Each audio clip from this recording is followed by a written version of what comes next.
मत्ती रचित सुसमाचार 11 अध्याय 12 पद। यूहन्ना बपतिस्मा देने वाले के दिनों से अब तक स्वर्ग के राज्य में बड़ा जोर होता रहा है और बलवान उसे छीन लेते हैं।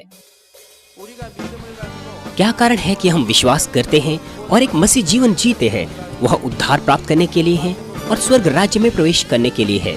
मत्ती 11 अध्याय 12 पद कहता है, यूहन्ना बपतिस्मा देने वाले के दिनों से अब तक स्वर्ग के राज्य में जोर होता रहा है और बलवान उसे छीन लेते हैं। कौन है वो बलवान जो इसे छीन लेते हैं? जिस सीमा तक आपका विश्वास इस प्रकार से बढ़ता है, आपके पास बेहतर स्वर्गीय निवास स्थानों में जाने की योग्यता होगी। ये है स्वर्ग राज्य को बलपूर्वक छीन लेने का अर्थ।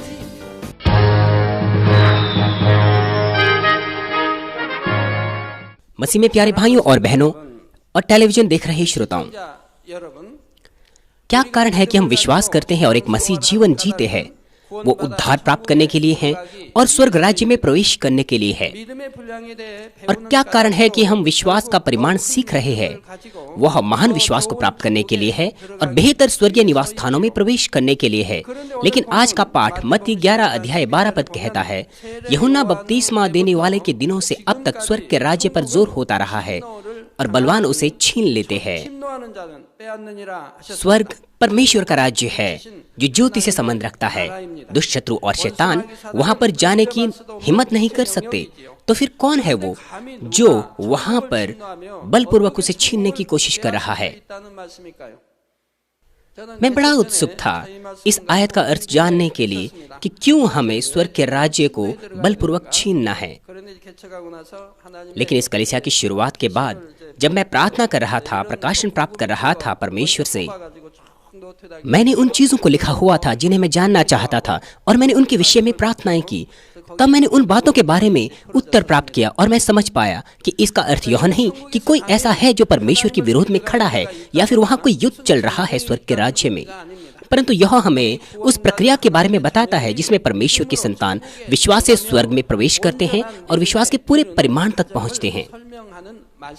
सब मनुष्य नरक में गिर जाने के लिए पाप के कारण नियुक्त थे, परंतु जो कोई यीशु मसीह पर विश्वास करता है वह बचाया जा सकता है और स्वर्ग राज्य जा सकता है। परंतु दुष्ट शत्रु और शैतान लोगों को सुसमाचार पर विश्वास करने से रोकते हैं। वे हमेशा यहाँ तक कि उन्हें भी अभिलाषा में डालते हैं जिन्होंने प्रभु को ग्रहण कर दिया है कि वे पाप करें। हम विश्वासी हमें इस दुष्ट शत्रु और शैतान के विरोध में संघर्ष करना होता है और स्वर्गीय राज्य को बलपूर्वक लेना होता है। आज मैं आपसे यह बात करूंगा कि कैसे हम बलपूर्वक स्वर्ग के राज्य को छीन सकते हैं और स्वर्ग का राज्य किस प्रकार का स्थान है कि आपको उसे छीन लेना है। मैं प्रभु के नाम से प्रार्थना करता हूं कि इस संदेश के द्वारा आप स्वर्ग राज्य को छीन लेने के योग्य हो पाएं, विशेष तौर पर बेहतर स्वर्गीय निवास स्थान स्वर्ग में। मसीह में प्यारे भाइयों और बहनों, जब आप दुष्ट आत्माओं के विरोध में लड़ते हैं, उन्हें जीतते हैं और विश्वास के द्वारा स्वर्ग राज्य में जाते हैं, तो आप बेहतर स्वर्गीय राज्य में प्रवेश कर सकते हैं। ऐसा कहा गया है कि स्वर्ग के राज्य में जोर होता रहा है। यूहन्ना बपतिस्मा दाता के दिनों से अब तक। यूहन्ना बपतिस्मा दाता वो एक व्यक्ति था जिसने यीशु का मार्ग तैयार किया। उसने यीशु की गवाही दी कि यीशु कौन है, ताकि यीशु अपने कर्तव्यों को पूरा कर सके। इसीलिए यूहन्ना बपतिस्मा देने वाले के दिनों से अब तक यह यीशु के दिनों को दर्शाता है और नए नियम की पीढ़ी को, नए नियम के समय को, जहां हम उद्धार विश्वास से प्राप्त करते हैं। तो फिर कैसे हम स्वर्ग के राज्य को बलपूर्वक छीन सकते हैं इस नए नियम के दिनों में? यह बताने से पहले आइए हम तेजी से समीक्षा करें पुराने नियम में और नए नियम में उद्धार की शर्तों के विषय में। यूहन्ना बपतिस्मा देने वाले से पहले अर्थात पुराने नियम का समय, ये व्यवस्था का समय था। उन्हें व्यवस्था के कामों के द्वारा उद्धार प्राप्त होता था। उन्हें तमाम व्यवस्था का पालन करना होता था। यदि वे व्यवस्था का उल्लंघन करके पाप करते थे, उन्हें पाप बलि अर्पण करना होता था पापों की क्षमा के लिए। विपरीत दिशा में नया नियम पवित्र आत्मा का समय है और अनुग्रह का समय है। यह इसीलिए है क्योंकि हम केवल प्रभु यीशु पर विश्वास करने के द्वारा उद्धार प्राप्त करते हैं। किसी प्रकार की पाप बलि अर्पण करने के द्वारा नहीं। हमें हमारे पापों से यीशु मसीह के लहू के द्वारा माफी मिलती है और पवित्र आत्मा की सामर्थ्य के द्वारा। परंतु जब हम यह कहते हैं कि पुराना नियम व्यवस्था का नियम था और अब पवित्र आत्मा का समय है, तो बहुत से लोग इसे गलत समझ बैठते हैं। वे सोचते हैं कि लोग पुराने नियम में व्यवस्था का पालन करने के द्वारा बचाए जाते थे पुराने नियम के दिनों में, लेकिन नए नियम में पाप करना ठीक है। वे सोचते हैं कि उन्हें उनके पापों की क्षमा मिल जाएगी और वे उद्धार प्राप्त कर लेंगे केवल होठों के द्वारा अंगीकार करने से कि मैं विश्वास करता हूँ। परंतु यह सोचने का सही तरीका नहीं है। पुराने नियम में क्रियाओं के द्वारा उद्धार प्राप्त करने का अर्थ यह है कि यदि उनके हृदय में बुराई क्यों ना हो, लेकिन जब तक वह उसे क्रियाओं में प्रकट ना करे, उनका नाश नहीं होता था। जबकि नए नियम के दिनों में यद्यपि हम क्रियाओं में पाप ना भी करें, परंतु यदि हमारे हृदय में बुराई है और विचारों में बुराई है, तो यह पहले से ही पाप है। यदि हम किसी भाई से बैर रखते हैं तो हम खूनी के समान हैं। यदि हमारे पास लालच है तो हम चोर के समान हैं। यदि हम क्रियाओं में पाप करते हैं तो यह एक महान पाप है। यदि हमारे पास व्यभिचारी मन है किसी स्त्री को देखने के द्वारा, तो हम पहले से व्यभिचार कर चुके हैं। साथ ही साथ अगर हम क्रियाओं से पाप करें तो यह एक बहुत बड़ा पाप है। गलातियों 5 अध्याय 19 से 21 पद में लिखा है कि शरीर के काम तो प्रकट है, अर्थात व्यभिचार, गंदे काम, लूचपन, मूर्ति पूजा, टोना, बैर, झगड़ा, ईर्ष्या, क्रोध, विरोध, फूट, विधर्म, डाह, मतवालापन, लीला क्रीड़ा और इनके ऐसे और काम हैं। इनके विषय में मैं तुमसे पहले से कह देता हूँ, जैसा पहले से भी कह चुका हूँ। अर्थात पुराने नियम में बहुत से भविष्यद्वक्ताओं ने चिताया कि हमारा उद्धार नहीं होगा यदि हम उन पापों को करेंगे, कि ऐसे ऐसे काम करने वाले परमेश्वर के राज्य के वारिस न होंगे।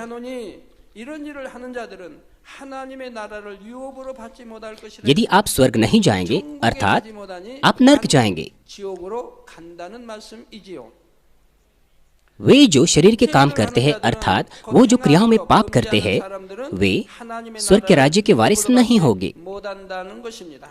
और गलातियों के अलावा बाइबल में ऐसे बहुत से हिस्से हैं जो हमें चिताते हैं कि वो जो पाप करते हैं उनका परमेश्वर से कोई लेना देना नहीं है।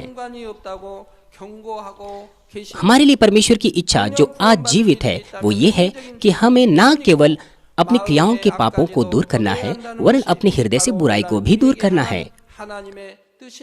तो फिर नए नियम के लोगों के लिए उद्धार पाना क्या ज्यादा मुश्किल है उनकी बजाय जो पुराने नियम के दिनों में थे? ऐसा नहीं है। पुराने नियम के दिनों में उन्हें अपनी योग्यता और प्रयासों से व्यवस्था का पालन करना होता था, लेकिन नए नियम के दिनों में हम पापों को दूर कर सकते हैं अपनी ताकत के द्वारा नहीं, वरन पवित्र आत्मा की सामर्थ्य के द्वारा। रोमियो 10 अध्याय 10 पद कहता है, क्योंकि धार्मिकता के लिए मन से विश्वास किया जाता है और उद्धार के लिए मुंह से अंगीकार किया जाता है। वे जो वास्तविकता में अपने हृदय में विश्वास करते हैं, निश्चित तौर पर व्यवस्था का वे पालन करेंगे। यदि हम विश्वास करते हैं कि परमेश्वर हमारा पिता है और यीशु ने हमारे लिए हमारे पापों के लिए क्रूस उठाया, स्वाभाविक तौर पर हम पापों को दूर करने की कोशिश करेंगे। मेरे बड़े भाई हमेशा इस सभा में उपस्थित होते हैं, लेकिन जो भी है उन्हें शराब पीना बहुत पसंद था। उन्हें उससे प्रेम था, परंतु मैं उनसे भी कहीं ज्यादा शराब पीना पसंद करता था। वास्तविकता में हम एक दूसरे के साथ कोई प्रतियोगिता नहीं करते थे, लेकिन मैं सोचता हूँ मैं ज्यादा पीता था।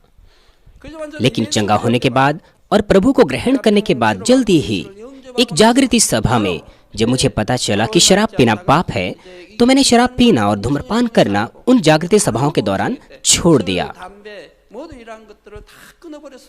मैंने पूरी तरह से उन्हें छोड़ दिया। और फिर मेरे बड़े भाई, उन्होंने मुझे एक जन्मदिन की पार्टी में आमंत्रित किया और वे मुझे कुछ शराब दे रहे थे, लेकिन मैंने किसी शराब को ग्रहण नहीं किया और ना ही मैंने उनके लिए उंडेला। सबसे पहले तो उन्हें पसंद नहीं आया, वे निराश हो गए क्योंकि मैंने उन्हें शराब नहीं दी। हमें एक दूसरे के साथ शराब पीना बहुत पसंद था, लेकिन क्योंकि मैंने पूरी तरह से शराब पीना छोड़ दिया, इसलिए उन्हें पसंद नहीं आया। ये लगभग 30 वर्ष पहले की बात है। जी हाँ, यदि आप परमेश्वर में विश्वास करते हैं, आप निश्चित तौर पर उसे छोड़ देंगे। आप उन चीजों को छोड़ देंगे जिसे परमेश्वर नापसंद करता है।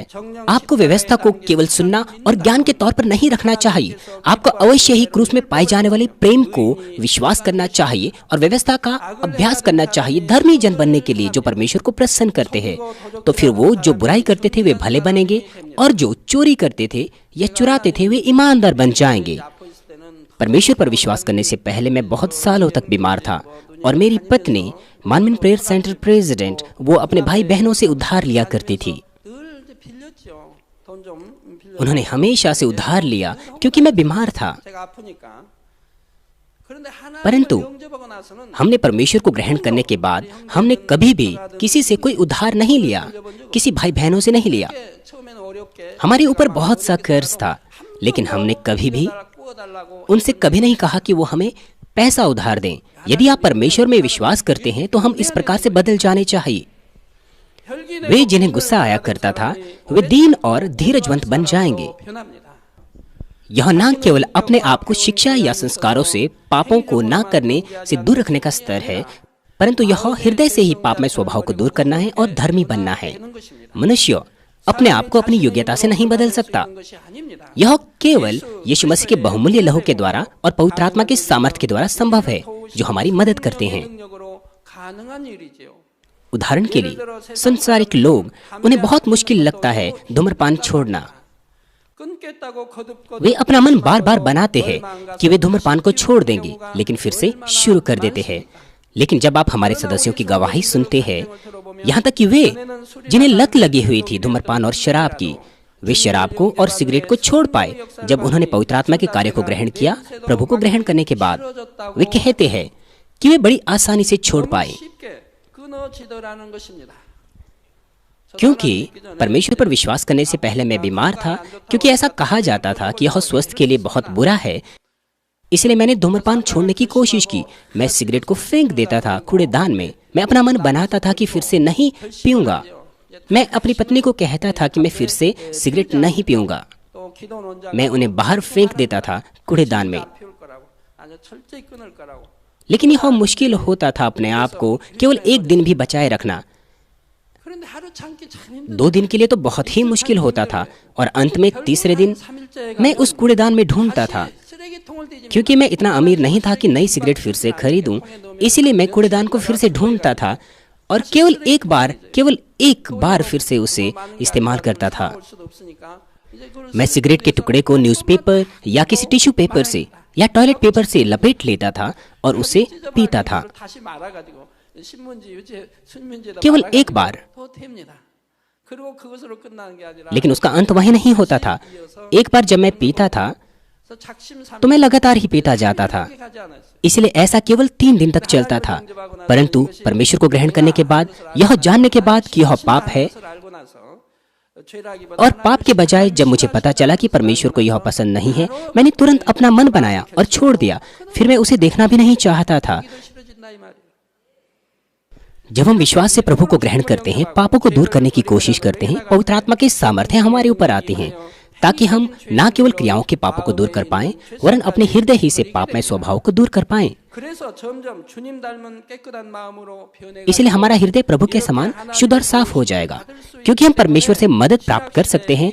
इसलिए विश्वास के द्वारा उद्धार प्राप्त करना और पापों को दूर करना नए नियम के दिनों में बिल्कुल मुश्किल नहीं है। पुराने नियम के दिनों में यीशु मसीह से पहले उन्होंने पवित्र आत्मा नहीं पाया था, इसलिए वे परमेश्वर की मदद से अपने हृदय के पापों को दूर नहीं कर सकते थे। इसलिए वे छीन नहीं सकते थे स्वर्ग के राज्य को।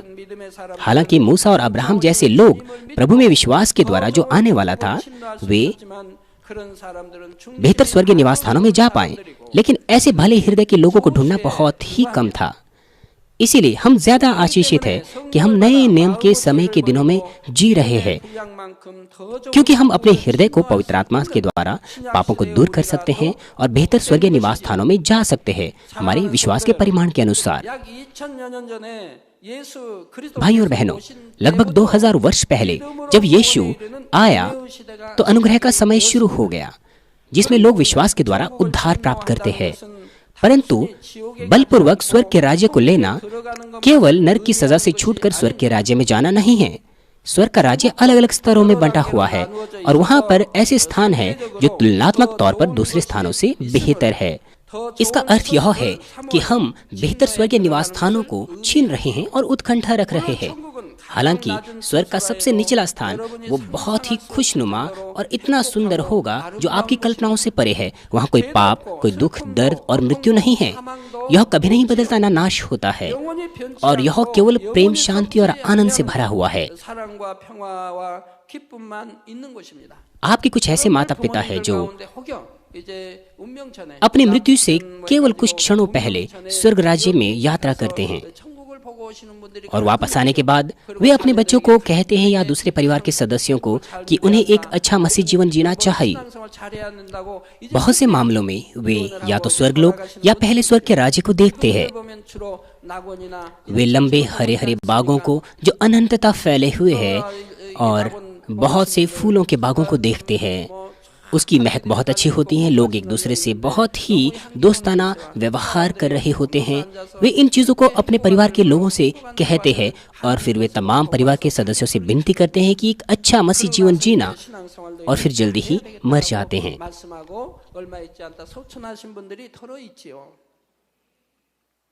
यहाँ तक कि इस धरती का सबसे बेहतर दृश्य वो स्वर्ग राज्य के वातावरण से तुलना नहीं किया जा सकता।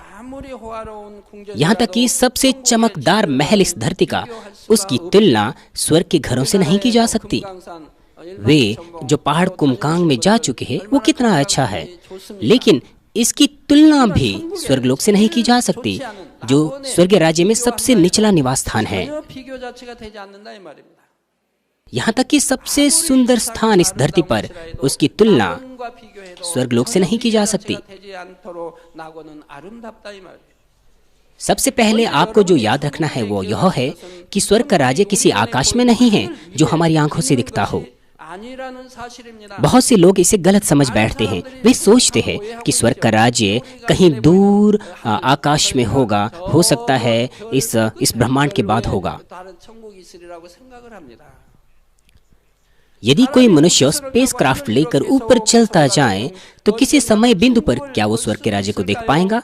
नहीं, बिल्कुल नहीं, वो कभी नहीं देख सकता। स्वर्ग का राज्य देखा नहीं जा सकता क्योंकि यह आत्मिक आयाम से संबंध रखता है। स्वर्ग शारीरिक स्वर्ग की तुलना में अलग आयाम से संबंध रखता है। आत्मिक स्वर्ग अलग अलग स्वर्गों में बटा हुआ है। यह आकाश जिसे हम देख रहे हैं यह शारीरिक स्वर्ग है और दूसरे स्वर्ग से जो कि इससे ऊपर का स्तर है आत्मिक स्वर्ग है। और साथ ही आत्मिक क्षेत्र में स्वर्ग बहुत से हिस्सों में बंटा हुआ है।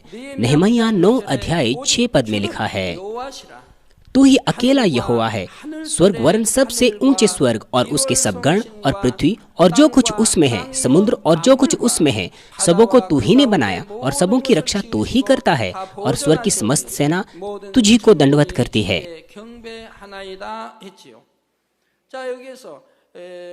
यहाँ लिखा है स्वर्ग और सबसे ऊंचे स्वर्ग। यह बहुमूल्य वचनों में है। वहाँ पर स्वर्ग है, वहाँ पर आकाश है जिसे हम देख सकते हैं और फिर स्वर्गों के स्वर्ग। इसका मतलब यह है कि एक से कहीं ज्यादा स्वर्ग है। ये स्वर्ग आत्मिक क्षेत्रों से, आत्मिक स्वर्ग से संबंध रखते हैं। इसीलिए इस आयत में आप देख सकते हैं कि कम से कम 3 प्रकार के स्वर्ग यहाँ पर है। और साथ ही पहला राजा 8:27 कहता है, क्या परमेश्वर सचमुच पृथ्वी पर वास करेगा? स्वर्ग में वरन सबसे ऊंचे स्वर्ग में भी तू नहीं समाता, फिर मेरे बनाए हुए इस भवन में क्यों कर समाएगा?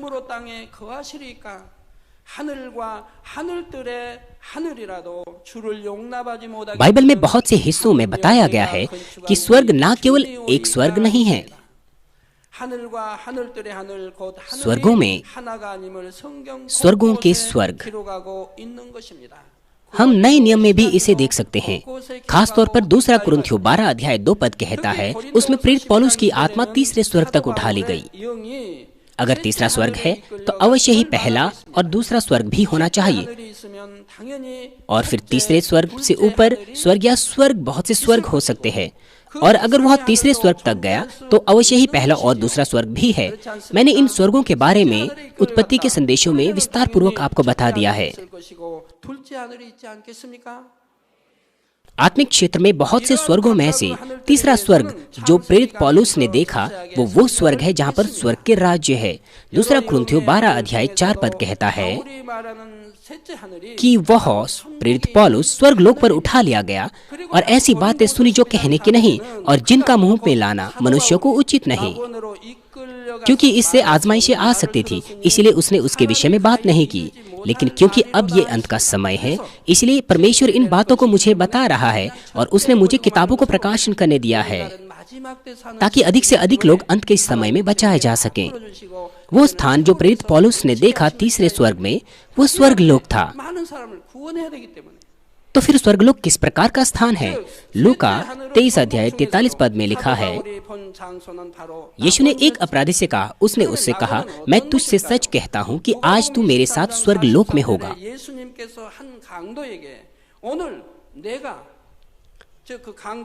इसलिए आपको बाइबल केवल शाब्दिक अर्थ के अनुसार नहीं पढ़ना चाहिए, आपको आत्मिक अर्थ जानना चाहिए। आप इसे कैसे गलत समझेंगे?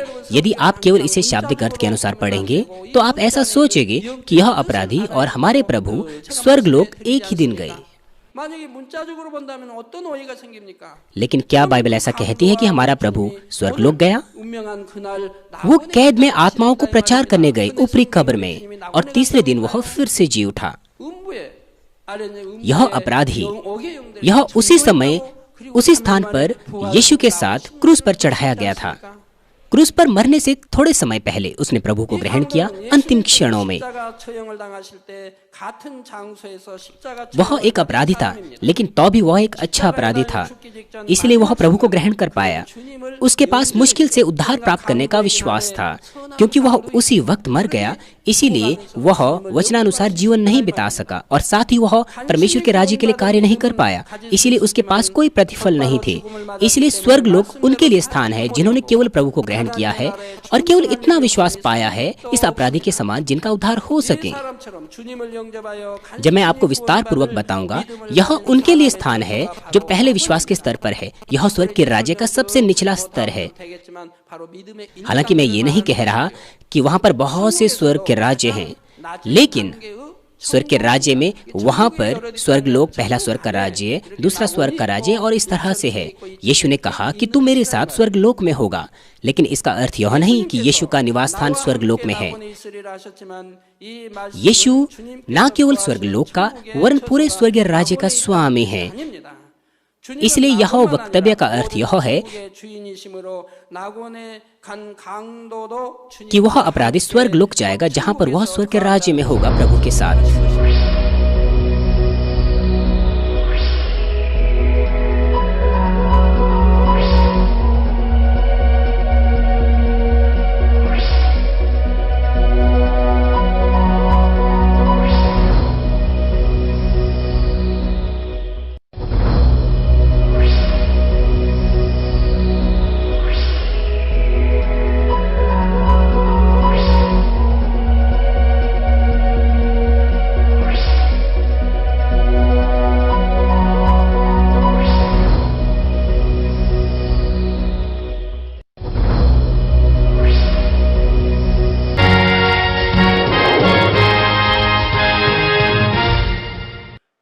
हालेलुया। सर्वशक्तिमान प्रेमी पिता परमेश्वर, कृपया अपना हाथ तमाम भाइयों और बहनों पर रखें जो यहाँ पर इस प्रार्थना को ग्रहण कर रहे हैं। उनके हृदय में विश्वास को बोइए और उनके नकारात्मक विचार और शक को दूर कीजिए। तमाम क्लेश और आजमाइशें उन्हें छोड़ के चले जाएं। पवित्र आत्मा की आग के द्वारा सिर से लेकर पैर तक उनके तमाम बीमार और दर्द भरे अंगों को जला दीजिए। यीशु मसीह के नाम से मैं आज्ञा देता हूँ, शत्रु, दुष्ट और शैतान, तमाम बीमारियां, रोगाणु, विषाणु और निर्बलताएं दूर हो। ज्योति उन पर चमके। उनके तमाम असाध्य और अंतकारी रोग पवित्र आत्मा की आग के द्वारा झुलसा दीजिए। तमाम प्रकार की महामारियां, मलेरिया सहित जला दीजिए। तमाम संक्रामक रोग, जुकाम, बुखार उनसे दूर हो। पिता, उन्हें तमाम प्रकार के रोगाणुओं और विषाणुओं से सुरक्षा दीजिए। उन्हें तमाम प्रकार के कैंसर, पेट के कैंसर, फेफड़े के कैंसर, जिगर के कैंसर, छाती के कैंसर, गर्भ के कैंसर और आंतों के कैंसर से चंगा कीजिए और तमाम दूसरी बीमारियां जैसे कि एड्स, ल्यूकेमिया, दिमागी रक्तघात, उच्च रक्तचाप, धीमा रक्तचाप, हृदय के रोग, फेफड़े के रोग, स्त्री रोग, थायराइड के रोग और तमाम सूजन और जलन दूर हो। पोलियो, लकवा, गठिया और आंत के रोगों से वे चंगे हो जाएं। तमाम प्रकार के दर्द उनसे दूर हो। पीठ दर्द, सिर दर्द और मानसिक दर्द सहित मिर्गी, स्वलीनता, उदासी, तंत्रिका रोग और तमाम दूसरी मानसिक बीमारियों से वे आजाद हो जाए। तमाम प्रकार के लकवे से वे खुल जाएं, उठे, चले और वे कूदें। वे अच्छी आंखों की दृष्टि प्राप्त करें और अच्छी सुनने की शक्ति प्राप्त करें। अंधे देखने लगे, बहरे सुनने लगे और गूंगे बोलने लगे। दुर्घटना के तमाम दुष्प्रभावों को ठीक कीजिए। उनकी टूटी हड्डियां ठीक कीजिए। उन्हें जलन से ठीक कीजिए। जलन और दहन संवेदना उनसे दूर हो। तमाम प्रकार की नशे की लत से और पदार्थ के इस्तेमाल से साफ हो जाओ। पिता, मृतक कोशिकाओं, उत्तकों और तंत्रिकाओं को फिर से ठीक कीजिए और मृतकों को जिला दीजिए। उन्हें आशीष दीजिए गर्भधारण की। पिता, उन्हें गर्भधारण की आशीष दीजिए। यीशु मसीह के नाम से मैं आज्ञा देता हूँ, शत्रु, दुष्ट और शैतान, हवाओं के शासक, बुरी सेनाएं और उनके दास उनसे दूर हो। बुरी आत्माएं, अशुद्ध आत्माएं, धोखे की आत्माएं, झूठ की आत्माएं, अलग करने वाली आत्माएं और तमाम अंधकार के बल दूर हो। दुष्टता के तमाम बंधन खुल जाएं, उनसे दूर हो, ज्योति आ जाएं। पिता परमेश्वर, उन्हें ताकत दीजिए कि वे प्रार्थनाओं में पुकारें। पापों को दूर करने की उन्हें सामर्थ्य दीजिए और वे पवित्र हो जाएं। वे भले स्वस्थ में बने रहें जब उनका प्राण समृद्ध होता है। उनके परिवारों में भी सुसमाचार का प्रचार किया जाए। उन्हें सुरक्षा दीजिए तमाम प्रकार की दुर्घटनाओं और विपत्तियों से। अपने बच्चों को, उनके घर, कार्यशालाओं और व्यापारों को सुरक्षा दीजिए। पवित्र आत्मा की आग की दीवार से, स्वर्गीय सेना, स्वर्गदूतों और अपनी धधकती आंखों के द्वारा। पिता परमेश्वर, आपका धन्यवाद। सारी महिमा केवल आपको मिले। हमारे प्रभु यीशु मसीह के नाम से मैं प्रार्थना करता हूँ, आमीन। सबसे निचला निवास स्थान स्वर्गलोक है और सबसे ऊंचा नया यरूशलेम है और इन दोनों के बीच में पहला, दूसरा और तीसरा स्वर्ग का राज्य है।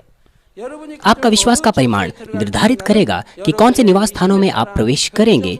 जिस सीमा तक आप पाप के विरोध में संघर्ष करते हैं, यहाँ तक कि लहू बहाने के बिंदु तक, और जिस सीमा तक आप अपना हृदय सत्य में बदलते हैं, उसी सीमा तक, जिस सीमा तक आपका विश्वास इस तरह से बढ़ता है, आपके पास योग्यता होगी बेहतर निवास स्थानों में प्रवेश करने की। और यह है अर्थ स्वर्ग के राज्य को छीन लेने का। इसीलिए मत्ती 5:5 कहता है कि धन्य है वे जो नम्र है, क्योंकि वे पृथ्वी के अधिकारी होंगे।